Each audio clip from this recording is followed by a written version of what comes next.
Svein Tveitdal joins us now from Arendal, Norway. He's the director of Klima 2020, a consultancy that deals with climate change, and the former director of the UN Environment Program. Thanks so much for joining us. We really appreciate it.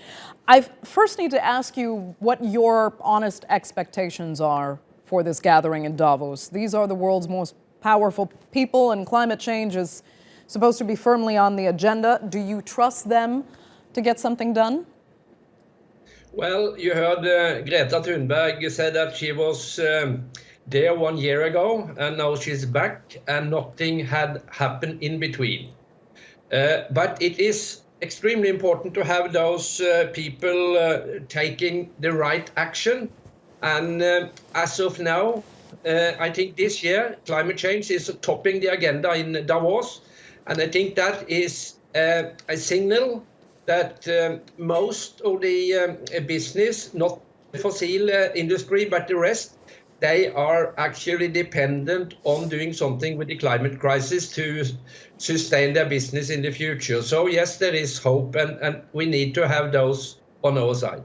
Right. Is Greta Thunberg the kind of voice you want? Do you think she is the young person best suited to affect real change? Yes, I definitely think that. And I also, I watched the panel discussion today in Davos, and I saw what President Trump said. And I'm convinced that Greta Thunberg is a bigger influencer in Davos than Mr. Trump. And the reason is, and I'm proud to say that to young people, that for the last year, it's actually what the young people have done with Greta Thunberg and the school strikes around the world that has been the most important driver of change. And the reason for that is that now people that are arguing for more action and faster action, like the Secretary General of the US, like many world leaders that would like to make change happen, they refer to the young people as their best argument to really take action now. So without them, we have had much more problems on progress the last year.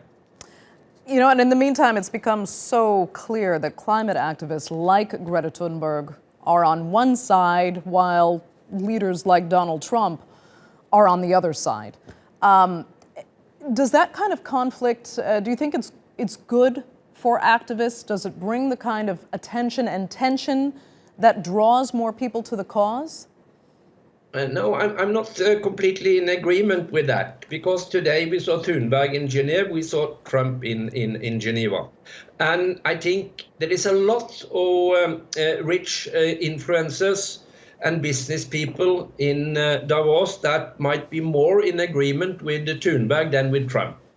Actually, none of them in the panel criticized what she was doing. They more apologized that they hadn't managed to, in a way, accelerate action, and they agreed with her that we need much faster action, much faster transition to a green future than we have today. So right. Just quickly, though, I mean, one of the things that she was really demanding was this divestment in all fossil fuels, that we have to stop mining and using fossil fuels basically in all forms.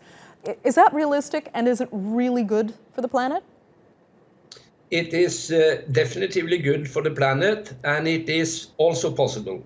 And be aware that the big finance institutions, one of them was sitting in the panel with Thunberg today, if they invest in fossil companies, they take a big climate risk. So that now starts to be mainstream economy in the big companies. So divestment is a good thing for the planet, and it is to take less risk with the investors' money. Okay, Svein Tveitdal joining us there from Arendal. Thank you so much for that. We appreciate it.